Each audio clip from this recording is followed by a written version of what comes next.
Lai gan tas nav zinātniski pierādīts, eksperti joko, ka tikko mazgāta autodzinēja jauda pieaugot par 10 zirgspēkiem, un tā darba mūžs pagarinoties ar katru tīrīšanas reizi. Par zirgiem, protams, varam pasmīnēt, bet ņemot vērā faktu, ka automobīlis ikdienas eksploatācijā pastāvīgi atrodas agresīvā vidē, kur tam jāsadzīvo ar dubļiem, asfalta, bitumēna un bremžu uzliku radītiem putekļiem, sāli, sniegu un citiem draņķiem, tīrība dien var pagarināt tā mūžu.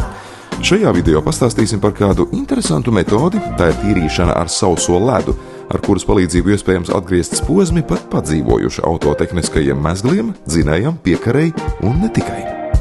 Sausais ledus ir izmantojams ļoti dažādiem materiāliem. Tas nav tikai metāls, plasmasa, gumija, bet arī audumu sēdekļi.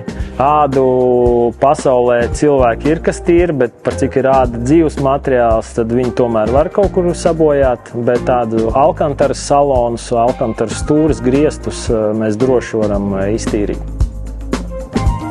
Labākās īpašības jau sausiem ledum ir tas, ka viņš netaisa materiālu abrazīvu. Vai tu izmanto drāšu, birstas, smilšspīru, smilšu strūklu, tu sabojā to virsmu, ko tu tīri, un pēc tam plāno, ko ar viņu darīt tālāk. Mūsu gadījumā ar sauso ledu mēs esam tāda saudzīgākā tīrīšanas metode šobrīd. Neizmantojam ne ķīmiju, ne abrazīvus materiālus, kas sabojā virsmas. Mēs izmantojam sauso ledu, kurš ir -80 grādi ar augstspiedienu pūšās uz virsmu.